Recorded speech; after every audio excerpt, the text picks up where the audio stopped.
شروع یہوہ خدا کے نام سے جو بڑا مہربان اور رحم والا ہے۔ Greetings in the name of Jesus Christ. یسوع مسیح میں آپ سب کو سلام۔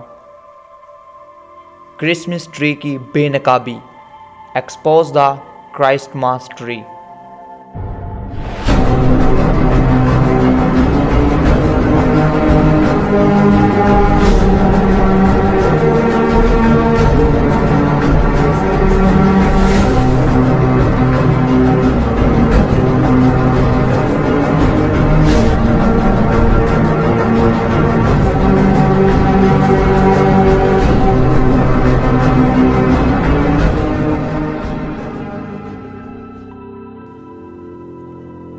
درخت کو ایک خوشگوارگی کی علامت سمجھا جاتا ہے اور بہت سارے شہر بلکہ ممالک بھی شجرکاری میں پیش در پیش ہیں، اور یہ ایک شاندار امر ہے کیونکہ درخت ہمیں اشیاء خورد و نوش کے علاوہ زندہ رہنے کے لیے آکسیجن بھی فراہم کرتے ہیں، اور اس نظریے پر ماہر بوٹنی بھی متفق ہیں کہ یہ ایک حقیقت ہے۔ دسمبر کے مہینہ میں بلکہ اس دن سے پہلے درختوں کی بہت زیادہ سجاوٹ کرتے ہیں، اور اس درخت کو کرسمس ٹری کا نام دیا جاتا ہے۔ جی ہاں، لیکن کیا اس درخت کا تعلق ہماری نجات سے ہے، یا یہ ایک فضول اور احمقانہ حرکت؟ جاننے کے لیے آئیں غور کریں۔ بائبل کی روشنی میں درخت کا، بلکہ خاص کر لکڑی کا، چرچ نہیں، مجمع نہیں، بلکہ خدا کے مذبح کے پاس ہونا خلاف آئین خداوندی ہے۔ پڑھیے استثنا اس کا 16واں باب اور اس کی 21ویں آیت۔ ایک درخت کے بارے میں بائبل مقدس ابتدا سے بیان کرتی آئی ہے۔ پیدائش کی کتاب میں رب خداوند خدا نے باغ عدن کے درمیان ایک درخت بنام نیک و بد کی پہچان کے درخت کا بتایا، اور خالق کائنات نے فرمایا، باغ کے ہر درخت کا پھل بے روک ٹوک کھا سکتے ہو، مگر ایک درخت کا پھل نہیں کھا سکتے کیونکہ اس کے لیے اجازت نہیں ہے۔ مگر حوا اور آدم نے بہکاوے میں آ کر اس پھل کو کھایا اور باغ عدن سے خدا کی حضوری سے خارج ہو گئے۔ مگر پھر بابل کا بادشاہ آیا۔ روایات کے مطابق درخت اب اس کی نشانی سمجھا جاتا ہے۔ بابل کا بادشاہ نمرود تھا۔ یہ ایک شکاری سورما تھا۔ پہلے پہل یہ شخص جانوروں کا شکار کرتا تھا، اور یہ ایک دیو ہیکل نوجوان تھا جو کہ شیر کی کھال پہنا کرتا اور نوجوان شیر کو اپنی بغل میں بھی دبا لیتا تھا۔ پھر اس کی شادی سیمریمس نامی ایک خاتون سے ہوئی جو کہ جادوگرنی کہلاتی تھی۔ نمرود کی وفات کے بعد سیمریمس حاملہ ہوئی، اور اس نے کہا، نمرود آسمان پر سورج کی طرح بن کر چلا گیا، اور اس کی شواؤں سے میں حاملہ ہوئی ہوں، اور اس سے ایک بیٹا تاموز پیدا ہوا۔ تاموز جب نوجوان ہوا تو اس نے اپنی ماں ہی کے ساتھ شادی کر لی۔ پھر وہ بھی جنگل میں شکار کی غرض سے گیا، اور جنگل کے اندر ایک جانور کے ذریعہ سے مارا گیا۔ روایات کے مطابق وہ جانور سور تھا۔ سیمریمس نے اس کی لاش کو اٹھایا اور 40 دن کا ماتم اس کے لیے کیا گیا۔ نیز اس کی یاد میں سبز درخت کا بھی اہتمام کیا گیا کہ جب تک یہ درخت ہرا بھرا رہے، اس کا مطلب تاموز ہمارے پاس موجود ہے۔ اور اس نے کہانی قائم کی کہ میں پاتال کے اندر گئی اور وہاں سے اس کی روح کو لے کر آئی ہوں، اور اس کا نشان ہمارے لیے یہ ہے کہ یہ درخت جب تک ہرا رہے، تاموز ہمارے درمیان موجود ہے۔ اور وقت کے ساتھ ساتھ لوگ اس کے سامنے تحائف اور مختلف طرح کی پوجا پاٹ میں بھی سرگرم رہے۔ کتاب مقدس میں لفظ یسیرت آیا ہے۔ یسیرت کا مطلب کھمبا نما ہوتا ہے۔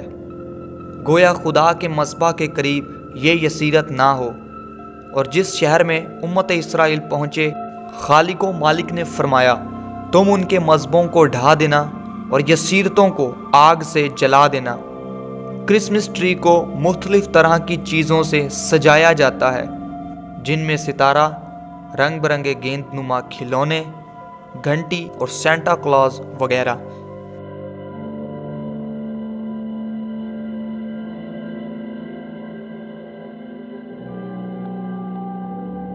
ستارہ حقیقی طور پر عام مسیحیوں کے نزدیک پہلے پہل میں بھی یہی سمجھتا تھا کہ یہ بیت لحم کے ستارہ کی طرف اشارہ ہے جہاں امن کا شہزادہ پیدا ہوا۔ مگر اس ستارہ کو کنٹرول کون کر رہا تھا؟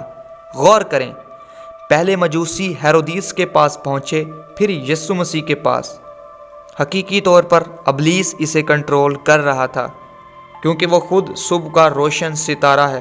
یسایہ نبی اور حزقییل کی کتاب میں اس کا تفصیلاً ذکر ہوا ہے۔ ابلیس کا سابقہ نام یعنی پہلا نام لوسیفر تھا۔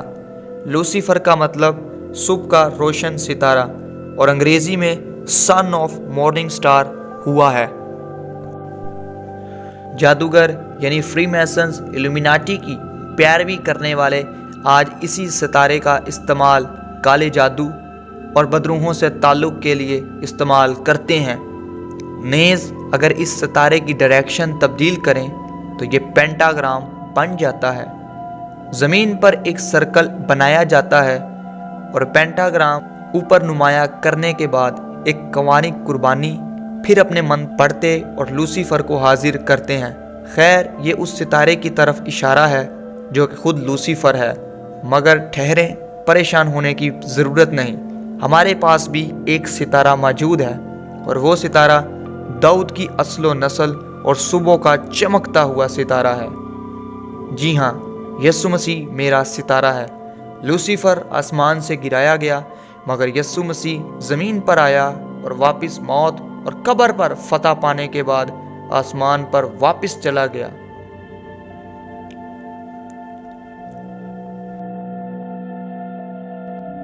یہ بول نما کھلونے اکثر آپ کو کرسمس ٹری پر دیکھنے کو ملیں گے۔ یہ بھی کوئی فیشن نہیں بلکہ ایک نقاب دار بھید ہے۔ اس کائنات یعنی یونیورس میں کل 9 سیارے ہیں۔ یہ بالز ان سیاروں کی طرف اشارہ کرتی ہیں جو کہ کائنات یعنی خلا میں موجود ہیں۔ غیر اقوام آسمانی علامات سے پہلے اور آج بھی ڈرتے آئے ہیں۔ پڑھیے یرمیہ نبی کا صحیفہ 10واں باب اور اس کی 2 آیت۔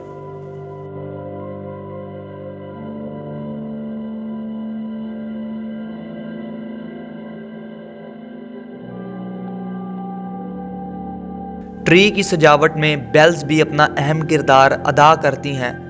بیلز ابلیس کو بھگانے کا نشان، مگر عہد عتیق میں جب سردار کاہن پاک ترین مقام میں داخل ہوتا تو وہ کافی گھنٹیوں سے ملبوس ہوتا اور اسے ایک بڑی رسی سے باندھا جاتا تھا۔ جب تک وہ کہانت کا کام سر انجام دیتا تو حرکت ہوتی اور گھنٹی کی آواز آتی، اور جب گھنٹی کی آواز کافی دیر تک نہیں آتی تو یہ نشان تھا کہ سردار کاہن اپنے گناہ کی وجہ سے مر چکا ہے اور رسی کے ذریعہ سے اسے واپس کھینچا جاتا تھا۔ اسی طرح ہمارا بڑا سردار کاہن پاک مکان سے پاک ترین مقام میں ایک ہی دفعہ داخل ہوا، کیونکہ بیلوں اور بچھڑوں کا خون ہمیں گناہوں سے رہائی نہیں دے سکتا۔ اس لیے ہمیں بیلز کی ضرورت نہیں شیطان کو بھگانے کے لیے۔ کرسمس ٹری کی شیپ بھی ایک بڑا ہی عجیب اثر چھوڑے جاتی ہے۔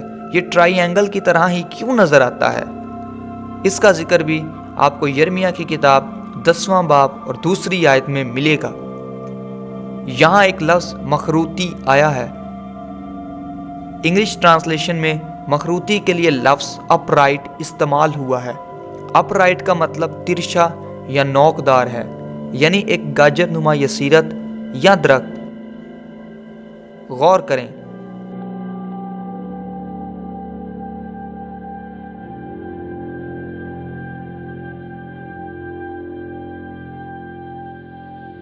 آئیں آج ہی اس غافل نیند سے بیدار ہوں اور اپنی نجات پر قائم رہیں اور یسوع مسیح پر ایمان رکھیں، کیونکہ عزیزان من مسیح جلد بادلوں پر آنے والا ہے اور ہر ایک آنکھ اسے دیکھے گی۔ اس لیے سارے بدعتی نظام کو نظر انداز کریں اور سب تک کلام حق کی آواز کو پہنچائیں۔ اس ویڈیو کو زیادہ سے زیادہ شیئر کریں تاکہ ہر ایک سچائی سے واقف ہو اور سچائی اسے آزاد کرے۔ Thank you so much for watching this video. Stay blessed, be safe and stay connected.